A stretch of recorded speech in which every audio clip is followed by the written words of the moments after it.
Achieve everyday peace. With this one simple Stoic habit. I used to think that chronic stress was just the price you paid for a meaningful life. That constant, low-grade hum of anxiety, the feeling of being pulled in a million directions, the mental chatter that just would not power down, I accepted it as my normal. I thought it meant I was ambitious and that I cared. But honestly, it was breaking me. I was reactive, always exhausted, and my mind felt like a storm I couldn't escape. Then, I stumbled upon a simple 2,000-year-old habit that seemed to offer a way out. It wasn't a magic pill or a weekend retreat, but something much quieter: Stoic journaling. I was skeptical, to say the least. How could a pen and paper possibly stand a chance against the relentless stress of the modern world? But I was also desperate. So, I decided to give it a real shot and committed to a 30-day challenge. I wanted to see for myself if this ancient practice could genuinely change a modern mind. This is the story of that journey. The story of how a simple notebook became my sanctuary and brought me a kind of peace I didn't think was possible anymore. The breaking point. Before this experiment, my life was ruled by a quiet, constant dread. On the surface, everything looked fine. I had a demanding job, good friends, and goals I was working toward. But inside, I was trapped on a treadmill of my own anxious thoughts. Every morning, I'd wake up, and before my feet even hit the floor, my mind was already making a list of everything that could go wrong that day. I'd rehearse tough conversations, imagine worst-case scenarios for tiny problems, and pick apart every mistake I thought I'd made the day before. Sleep wasn't an escape. I'd lie awake for hours, my thoughts spiraling. A critical email from my boss would play on a loop. A casual comment from a friend would be analyzed from every possible angle. This constant mental workout left me completely drained. I was physically showing up for my life, but my mind was almost always somewhere else, either worrying about a future that hadn't happened or regretting a past I couldn't change. It took a toll on my relationships. My patience was worn down to a thread. The smallest inconvenience felt like a personal attack. I'd snap at the people I loved, not because of anything they did, but because my own internal battery was completely drained. I was living in a defensive crouch, just waiting for the next thing to go wrong. The breaking point wasn't some big, dramatic event. It was more of a slow, crushing realization that hit me on a perfectly ordinary Tuesday night. I was sitting on my couch, trying to watch a movie, but I couldn't focus on the plot at all. My mind was just a chaotic mess of deadlines, obligations, and this vague, heavy sense of failure. I felt that familiar tightness in my chest and just thought, I cannot live like this anymore. I couldn't accept that this constant, grinding stress was it. I was tired of being a passenger in my own head, tossed around by every wave of anxiety. I knew something had to change, and I was finally ready to try anything, even something that sounded as old and simple as talking to myself on a page. Discovering the habit. In my search for an answer, I kept coming across the same names from the ancient world: Seneca, Epictetus, and the Roman Emperor, Marcus Aurelius. I learned that Marcus Aurelius, one of the most powerful men of his time, who dealt with plagues, wars, and betrayals, had a personal practice to maintain his composure. He regularly wrote private reflections to untangle his thoughts and reinforce his philosophy. Those notes were never meant for anyone else, but they survived and became what we now know as meditations, one of the most powerful examples of self-reflection ever written. This really fascinated me. I realized that Stoic journaling isn't like a typical diary. You're not just recording what happened or complaining about your day. It's a purposeful conversation with yourself. It's a tool to build self-awareness, manage your emotions, and become more resilient. The whole practice is built on a few core Stoic ideas, but the biggest one is the dichotomy of control, the idea that some things are up to us and some things aren't. The Stoics believed that most of our stress and frustration comes from trying to control things that are external to us, while we neglect the one thing we do have control over: our own mind, our judgments, and how we choose to respond. The journal becomes your training ground. It's a place to look at your experiences through this lens and to separate what happens to you from your story about what happens. For example, the event is that your boss sends you a critical email. That's outside your control. Your judgment is, "This is a disaster. I'm going to get fired." That judgment is what causes the panic, and that judgment is within your control. The journal is where you can see that thought written down in black and white, question it, and choose a more rational and helpful response. The Stoics saw this as a daily mental tune-up. Seneca, another key Stoic thinker, wrote about the value of reviewing his day each evening. He'd ask himself what he did well, where he could improve, and which of his actions were guided by reason versus raw, unhelpful emotion. The more I read, the more it all clicked. This wasn't about bottling up your feelings. It was about understanding them. It wasn't about pretending problems don't exist. It was about putting your energy where it actually makes a difference. The goal was to use the journal as a tool to turn a philosophy into a real, lived experience. So, I bought a simple notebook and a pen. I told myself I'd commit for just 30 days. No pressure, no lofty expressions, just a quiet, personal experiment to see if this ancient habit could make even a small dent in my modern anxiety. The first week. The struggle is real. The first morning I sat down with my new notebook. I felt completely ridiculous. I just stared at the blank page. What was I even supposed to write? "Dear Diary, I'm stressed again?" It felt like just another chore on my already long to-do list. I started with a simple prompt I'd read about. What is weighing on my mind right now? Tentatively, I started to write. The sentences felt clumsy. I'm worried about the presentation on Friday. Anxious about that awkward conversation. Feeling behind on everything. It felt like I was just dumping the same mental garbage onto the page. There was no flash of insight, no immediate wave of calm. For the first few days, it was a total chore. But around day 4, something small shifted. I was writing about a specific worry that had been eating at me. As I wrote it all out, describing the worst-case scenario and why it scared me, I could suddenly see how illogical it was, laid bare on the page. In my head, the fear was a monster. On paper, it was just words, sentences I could read and analyze.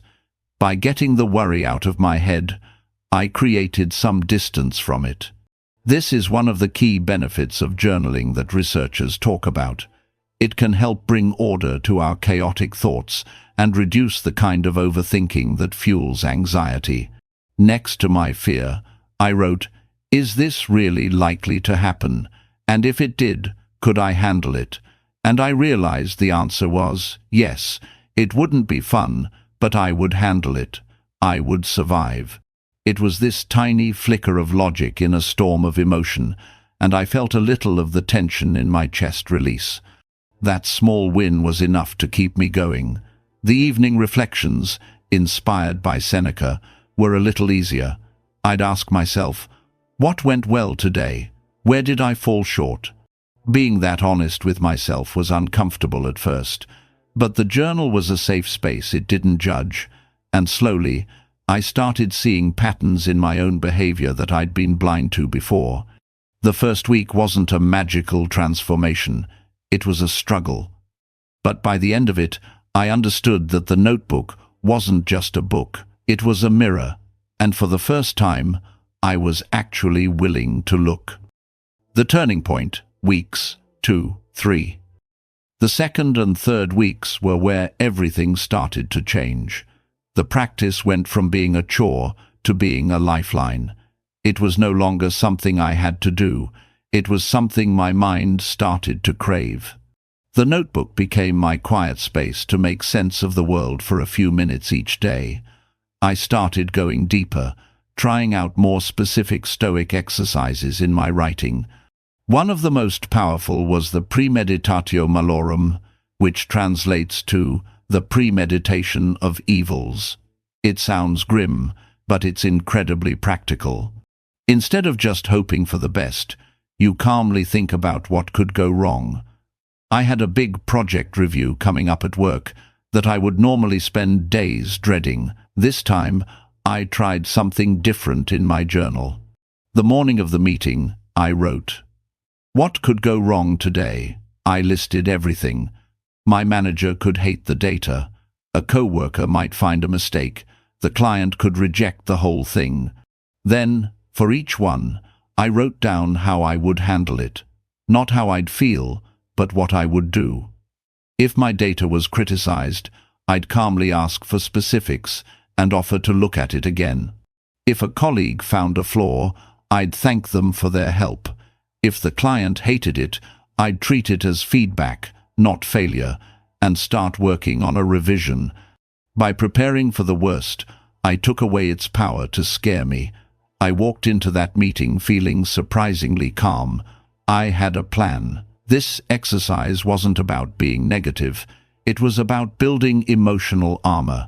The other game changer was a relentless focus on the dichotomy of control. For every worry I wrote down, I would literally draw a line down the middle of the page. On one side I wrote, "In my control," and on the other, "Not in my control." A friend was upset with me. In my control, reaching out, apologizing for my part, explaining my side calmly. Not in my control. How they react, whether they forgive me, their mood. The stock market was dropping. In my control, my long-term strategy, not panic selling. Not in my control, the market itself. This simple act was like a scalpel for my anxiety. It cut away all the useless worrying over things I had zero power to change. My journal filled up with these 2-column lists, a constant reminder to focus my energy where it mattered. I started to feel my mind being rewired. The default panic was slowly being replaced by a sense of calm capability. I was learning, one page at a time, that while I can't control the wind, I am the captain of my own ship. If this idea of taking back control from stress and finding a more peaceful way to live is resonating with you, I'd love it if you subscribe to the channel. We explore practical wisdom for modern life every week, and I'd be honored to have you join us on the journey. The final week, the transformation. By the final week of the challenge, the changes weren't just subtle anymore. They were fundamental. The cumulative effect of 30 days of intentional reflection was profound. That constant, low-grade anxiety that had been the soundtrack to my life had finally quieted down. It wasn't that my problems had disappeared. The deadlines were still there. Tough conversations still had to be had. What had changed was my relationship to them. I was no longer just reacting to life on autopilot. I was responding with intention. When a challenge came up, my first instinct was no longer panic. It was, okay, let's take this to the journal. The notebook had become my trusted advisor, a space where I could process, plan, and find my calm before I acted. The practical benefits were huge. I was sleeping better, because my mind wasn't a circus of worries at 2 a.m. Some research suggests that expressive writing can reduce the kind of rumination that keeps us up at night, which can lead to better overall health. I felt more present in my conversations, and more patient with the people I loved. I was building real resilience. I started seeing obstacles not as threats, but as the Stoics did, as opportunities to practice courage and wisdom. The biggest change was the arrival of a quiet, durable peace. This wasn't a giddy, fleeting happiness. It was something stronger. It was the inner calm that comes from knowing you can handle whatever life sends your way. It's the confidence you get from focusing only on what you can control and learning to let go of the rest. While more research is needed, some preliminary studies on applying Stoic principles suggest they can help reduce negative feelings and increase resilience. The 30-day challenge was over, but the habit was just beginning. I had found what I was looking for, not in some grand gesture, but in the quiet, daily act of showing up for myself with a pen and a page. How you can start today. If my story connects with you, I want you to know that you can do this too. You don't need to be a philosopher to start. You can start tonight. Here's a simple way to begin, based on my journey. First, forget about the perfect journal. Any cheap notebook will do.